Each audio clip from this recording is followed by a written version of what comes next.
Okay, now let's get down to the nitty gritty. Some of you say you want to retire, but you're walking around here fabulous and broke. If you really want to retire, it's time for you to stop impressing people and to get serious. So take a moment and click like, click share, send this out to anybody that you know that's planning a retirement because we are going to talk about the finances of being stable and secure enough to retire. Not being in control of our finances and living paycheck to paycheck makes us feel insecure and powerless. If you want to retire with economic stability and dependable medical care and without being a burden on your family, you will have to plan. I'm planning to retire, and it's just that time. I have more things that I want to do in my life, so it's time for me to just try to pursue some other things. But I need to be prepared when I retire. So let me tell you a story about what happened to me. I got a new supervisor after I had been working over 30 years. So now all of a sudden I get this new supervisor and she's a micromanager.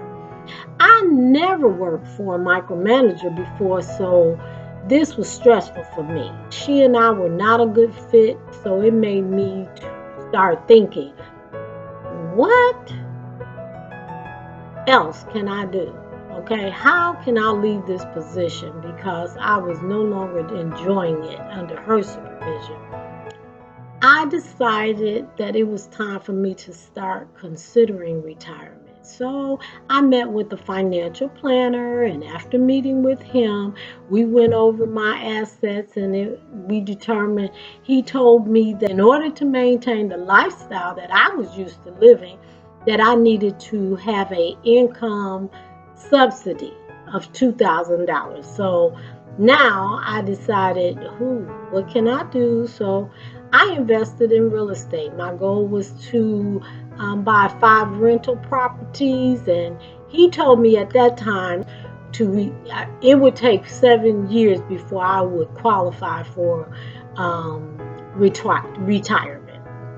So that gave me a little time, and I decided that I would invest in real estate property. Well, here we are today. I was going to do 5 houses, and I have two. But, I was moving in the right directions. It worked out well. It has helped me. I'm 3 months out before I qualify for the retirement. But with that being said, there's some other things that I have to do.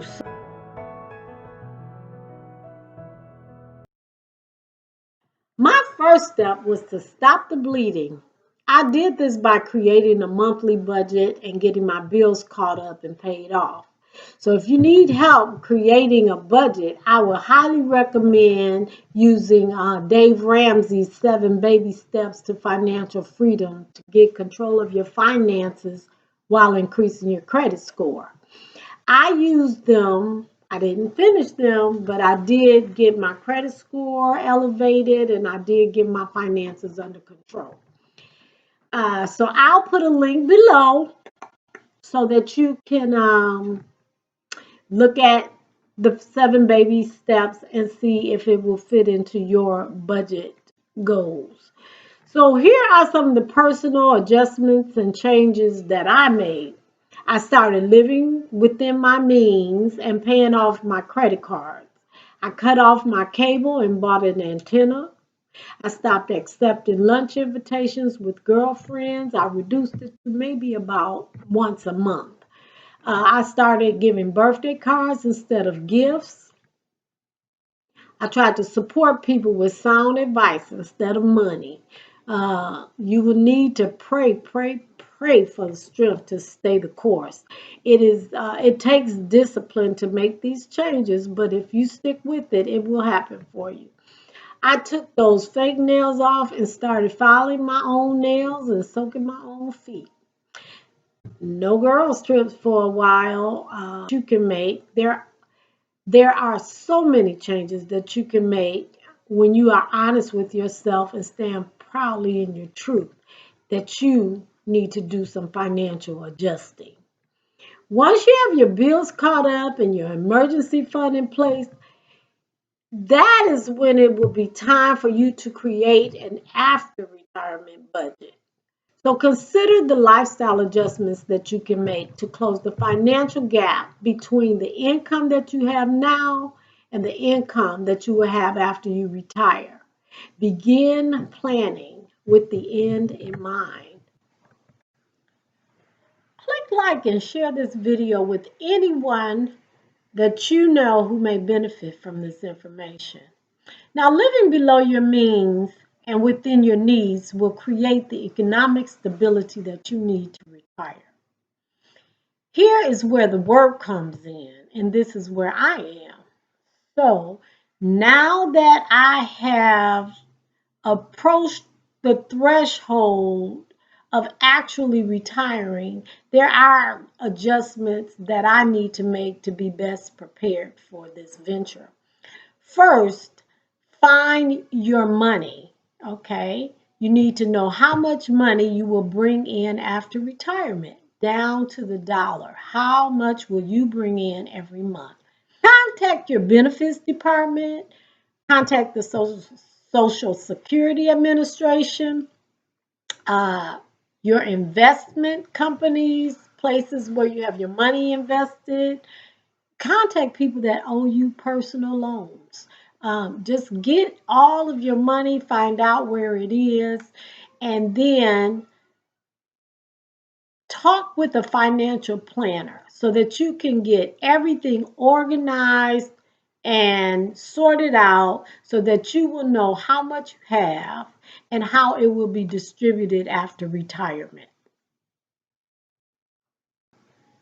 So let me be clear. I am not a financial broker or advisor. I've just done research independently for my needs. And so I strongly advise that you will do your own research and consult a certified financial advisor.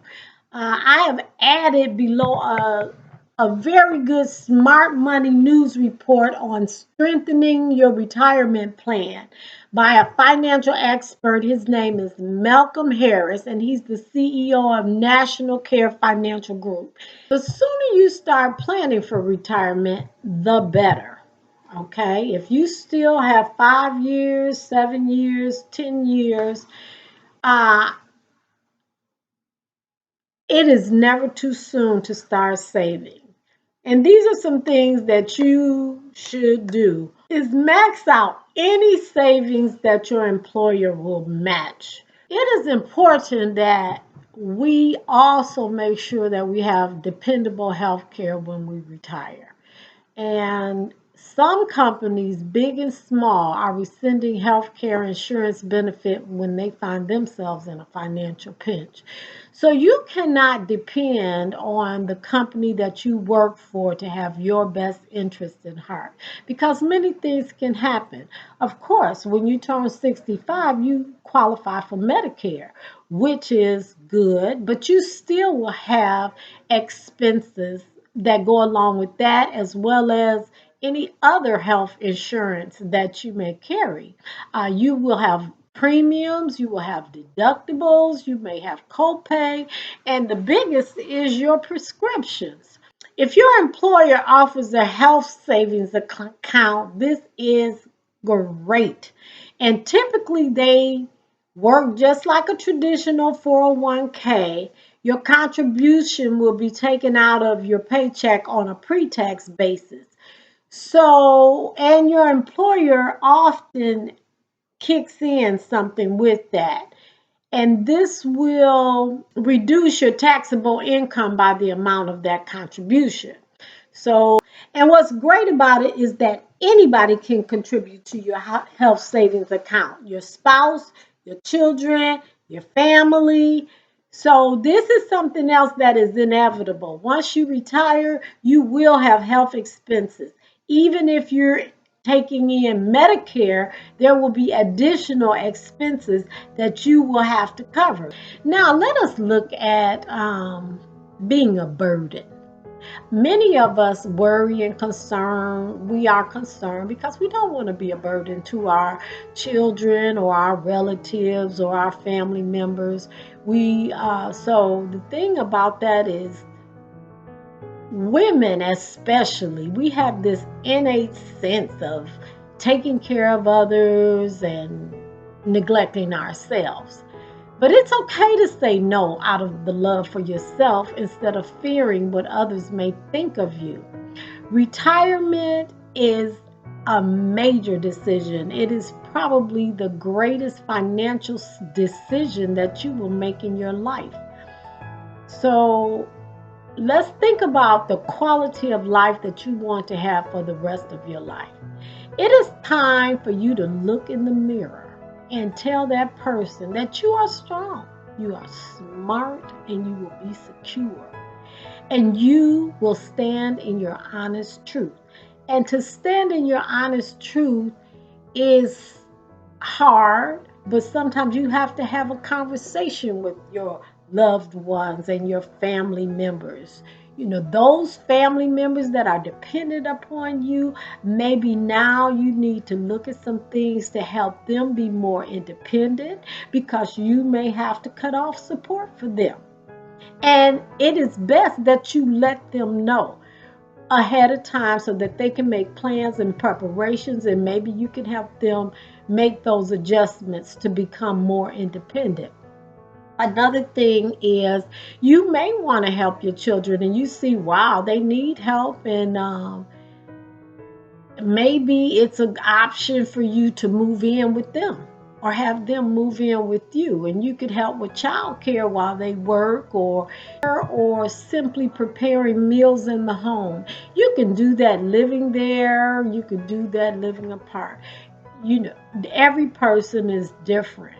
Another thing is that maybe they can help you. Maybe that will make it easier for you to transition into retirement. They can maybe pay your cell phone, something as simple as that. They can contribute to your health savings account, which also will help you with your medical bills if that is help that you will need. But you need to sit down and have a conversation with those that you love to say, look, this is an adjustment that I am getting ready to make. These are the things I have in place. I can handle this. I can no longer handle that. And I would appreciate help with this. If you like being fabulous, there is nothing, absolutely nothing wrong with it if you live within your means. So that is a part of the conversation that you have with your children, your family, your loved ones, those that are dependent upon you, and those that support you. It is time for you to stand in your truth, knowing that you have to make adjustments and that you like being fabulous, and that is your truth. It is time for you to secure your financial future. Always remember that proper preparation prevents poor performance, and you can still be fabulous when you retire. Have a blessed day, be a blessing, and may the peace of Christ be with you.